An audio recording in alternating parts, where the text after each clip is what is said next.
You know, the wind rules seem to be kind of oversimplified, and really that's what Warlord Games wanted to do, to make the game kind of fast-paced and not muddle things up too much. But if you had any experience at all in either tabletop or the old hex board sailing games, you kind of probably missed the more realistic win rules. Well, fortunately, Warlord has introduced those as an optional set of advanced rules, and today we're going to cover those. So stay tuned.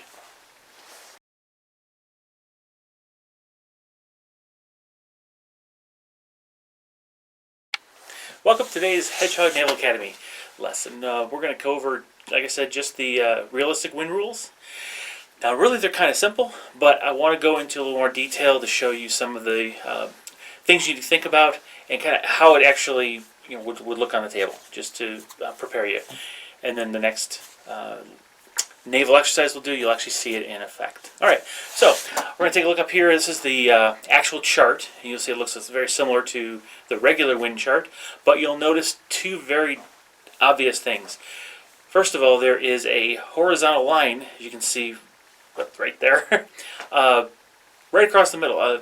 Anything, now all of a sudden, the side, wind coming in from the side, it kind of matters whether it's toward your bow or stern, because that affects the wind, your sail level you can have. And you'll also notice the forward arc is now a full 90 degrees, the whole red zone. So sailing into the wind is much easier in this. So I'll kind of go through all these things.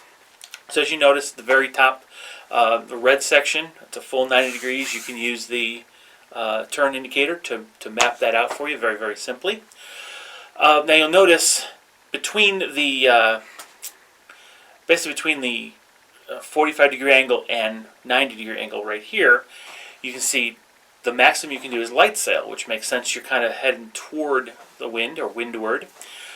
But from that midpoint all the way down to essentially the yellow section of the turn gauge, back arc, that's where you can go full sail. Now that is very realistic, because when ships were sailing, anything coming directly from behind, if you think about it, the sails blanketed each mast that was in front of it. So you didn't want to be sailing directly away from the wind. You wanted to be quartering the wind. So you can be in full sail that whole, well, it's more like 60 degrees from horizontal to the ship all the way back to where that yellow is. And again, in the rear, just like with the front, you can use the yellow section of the turn gauge to determine whether you're in the rear arc. Sorry, if the wind is in your rear arc. Okay, so let's take a look at what this looks like on the tabletop. All right, so we'll just set the wind rose up here. North, obviously, that way. Wind coming out of the east, going to the west. This is an old Sails of Glory map that has lines on it, so that might help visualize some of these things. All right, so remember that we're going to go ahead and place this ship specifically on this line here. Okay, he is, you can see, this directly perpendicular to the wind at this point.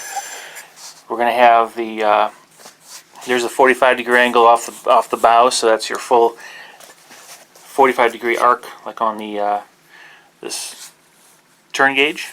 Okay, matter of fact, you place the turn gauge down, you'll see there it matches. Okay, all right, and then obviously in the stern arc, you can see it's actually much narrower.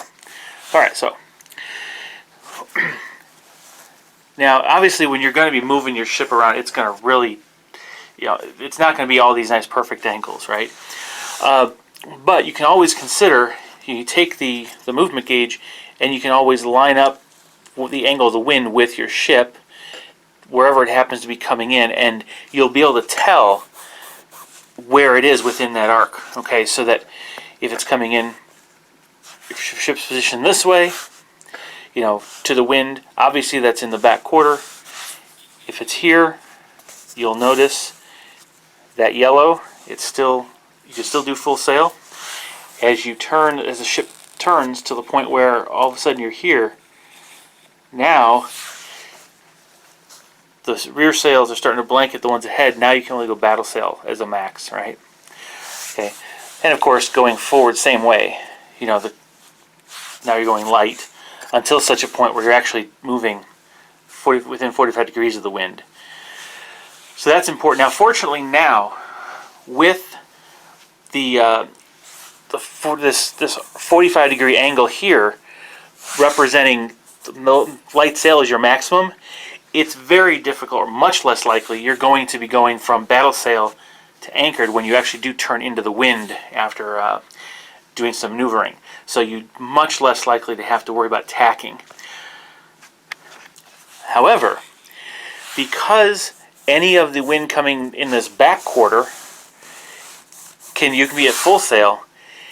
If you maneuver in such a way that you'll suddenly be in light sail, that is a two-step sail change, and obviously you can't go from full sail down to light sail. You're going to take damage. So we'll take that's one of the dangers of having this more realistic wind rule. It's going to potentially limit you in such a way that you may not want to be in full sail as much. Now, aside from the fact that full sail also gives you the a -2 penalty to hit, and it gives the opponent a -1 penalty to hit you because you're going to be moving so fast, except a first rate one of the ships that has a 3-knot speed.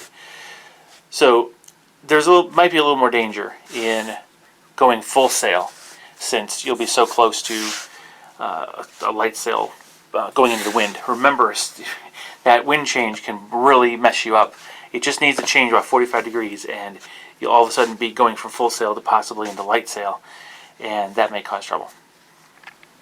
Alright, so very simple rule set, but it has some dynamic effects on the game, and you'll see this as we run, or I should say rerun, the 5th scenario, Catch the Prize, in the next naval exercise. Right? So stay tuned for that video, and do me a favor, share, like, and subscribe, and we'll see you in the next video. Bye-bye.